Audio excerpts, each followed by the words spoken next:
Assalamualaikum warahmatullahi wabarakatuh. Perkenalkan, nama saya Marsha Geda Aulia, absen 4, ingin menjelaskan tentang Al-Quran sebagai pedoman kehendak kita. Al-Quran adalah kitab suci umat Islam, memberikan panduan hidup dan memahami kehendak kita. Kehendak bebas dalam Al-Quran. Manusia memiliki kehendak bebas ikhtiar untuk memilih jalan hidupnya. Pertama, surat Al-Insan ayat 3. Allah memberikan kebebasan memilih, tetapi jalan yang benar adalah jalan yang penuh kebaikan. Kedua, kehendak selaras. Kehendak kita harus selaras dengan kehendak Allah. Menyesuaikan kehendak dengan Allah. Al-Quran mendorong kita untuk menyelaraskan niat dan kehendak kita dengan kehendak Allah. Menurut surat Al-Baqarah ayat 216, kita harus bersikap tawakal, berserah diri terhadap kehendak Allah. Kehendak Allah mungkin saja sesuatu yang kita inginkan tidak baik atau sebaliknya.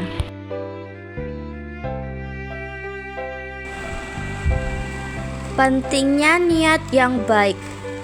Rasulullah SAW bersabda, sesungguhnya setiap perbuatan bergantung pada niatnya. Yang pertama, menurut ketulusan hati. Allah melihat ketulusan hati dan niat kita. Kedua, menurut surat Al-Mulk ayat 2, kehendak dan niat kita akan diuji oleh Allah dalam kehidupan.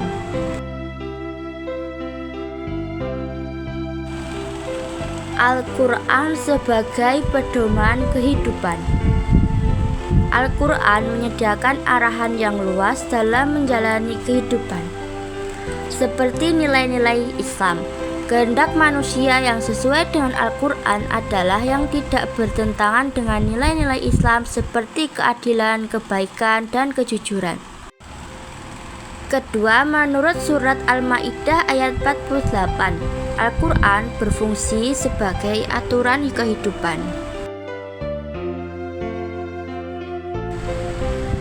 Kehendak yang sesuai Al-Quran. Setiap kehendak atau niat yang sesuai dengan Al-Quran akan membawa kita pada kehidupan yang lebih harmonis dan diberkahi. Seperti ketenangan hati, kehendak yang baik dan selaras dengan ajaran Al-Quran akan membawa ketenangan hati, keberkahan hidup. Kehendak yang baik dan selaras dengan ajaran Al-Quran akan membawa keberkahan hidup.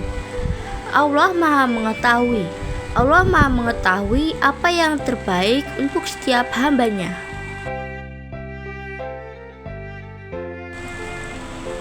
Mencari kehendak Allah. Al-Quran memberikan panduan agar kehendak kita tidak salah arah.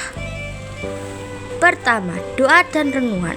Melalui doa dan renungan, kita dapat mendekatkan diri kepada Allah dan memohon petunjuknya.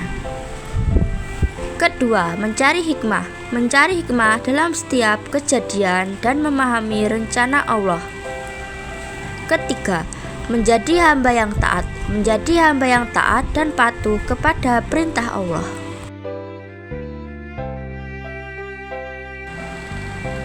Kehendak yang bernilai. Kehendak yang baik dan selaras dengan ajaran Al-Quran akan membawa manfaat bagi diri sendiri dan orang lain. Contohnya dalam kebaikan, membantu sesama, dalam keadilan, menghormati hak orang lain, dan dalam kejujuran, berkata benar. Hidup yang bermakna. Al-Quran memberikan panduan untuk mencapai hidup yang bermakna dan penuh keberkahan. Seperti yang pertama, ketenangan hati. Hidup yang selaras dengan Al-Quran membawa ketenangan hati dan jiwa. Yang kedua, cinta kepada Allah.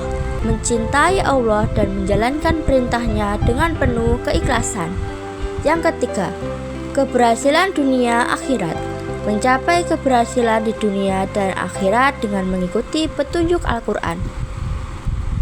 Sekian dari saya. Wassalamualaikum warahmatullahi wabarakatuh.